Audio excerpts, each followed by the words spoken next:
Joining me right now is rock star pollster Scott Rasmussen.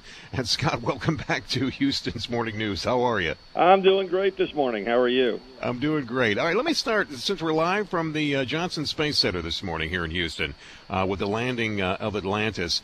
How does the funding of the space program weigh into the president's numbers? Does it? Is that something that Americans are concerned with, do you think?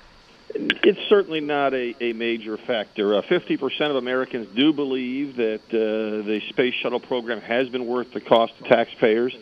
Support is highest among people of my age bracket, the baby boomers, because we remember the glory days of the space program. Right. But, it is really being lost in the shuffle of concerns over the economy and the overall levels of spending. And you've done you've got a new poll out right now. We're taking a look at some of the numbers. I'm just looking at Romney and Obama. They seem to be neck and neck. It's a survey of 1,000 likely voters. Are these adult voters now? These are adult likely voters. These are folks who are we estimate would be likely to show up in a typical election year. We don't know what will happen, of course, in November 2012. But right now it looks very close. It's been interesting in the last week and a half. The president's numbers have slipped on the job approval front. And also on a generic ballot, he trails a generic Republican by 6 points. When you match any of the individual names up, the races are pretty competitive, but we're a long way from Election Day. All right, let me ask you this, Scott. What happens if Perry gets in the race? What do you think happens to those numbers where, let's say, Romney is concerned? He seems to be the front runner at this point. Romney is the front runner. Michelle Bachmann is in second nationally. When you get to Iowa, the state of the first caucus, Bachmann is in front. I think Rick Perry becomes a potential game changer. He would certainly be one of the top tier candidates, and people would be watching his performance in Iowa very carefully.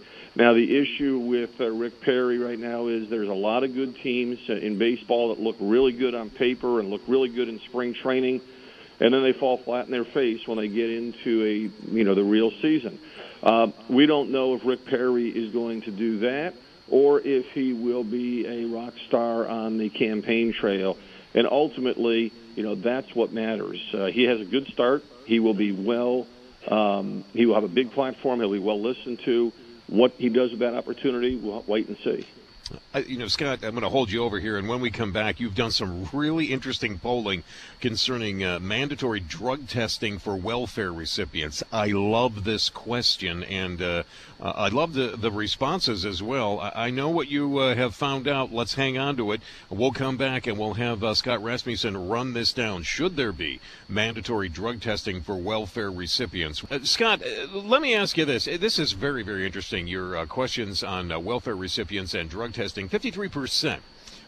This is a survey of 1,000 likely voters. 53% said that all welfare applicants should be tested for illegal drugs. And I'm looking here, at some of the numbers. 13% support random drug testing. 35% believe that recipients should only be tested when there is a reasonable suspicion of drug use. Overall, it looks to me that you are finding that people want to see welfare recipients tested to some degree or another, right? Absolutely. 7 out of 10 people say that if a welfare recipient is using illegal drugs, their benefits should be cut off. And that's consistent with lots and lots of data over the years that shows voters don't mind giving someone a hand during a tough time in their life, but they expect that person to respond responsibly. They want them to look for a job or to take other steps to improve their situation. And the notion of illegal drug use while you're on welfare just strikes many as beyond the pale. And I believe that if we were to do these kinds of things, if we were to take the data that you've got right here and we were to present it to the president, we were to present it to some people that are running for office possibly, and say, look, here is a way for us to cut entitlement programs. Let's go in and let's find out all of the welfare applicants that are using drugs and still stealing our tax dollars. Let's get them off the welfare rolls. Let's begin testing welfare applicants, which might prevent some people from even applying in the first place, and we might be able to cut the amount of money that we're spending on programs like this. Robert Rector at the Heritage Foundation says that when you start to look at at a variety of welfare programs, and there's about 68 or 69 different programs that fall into this category at the federal level, people are looking for behavioral changes, but they do tend to overestimate the impact financially that these changes would have. Certainly, it would slow the growth and perhaps even cut the spending, but it is not going to be of a scale big enough to solve the nation's fiscal challenges.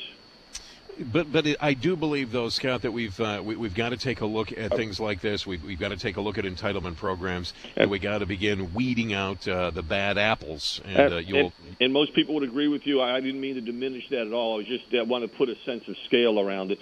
And you're right. People do support this notion, again, that the welfare programs that are out there should be used by people to turn their life around, get through a difficult patch. And people think that is very important. It would save some money over time, and it is not something to be ignored. I did not mean to imply that. No, I understand that. You are a rock star, Scott. You know that. We love you here. All right, Scott. Hey, listen, thanks again for taking the time this morning. We certainly do appreciate it. Look forward to talking with you again. Pollster Scott Rasmussen joining us here.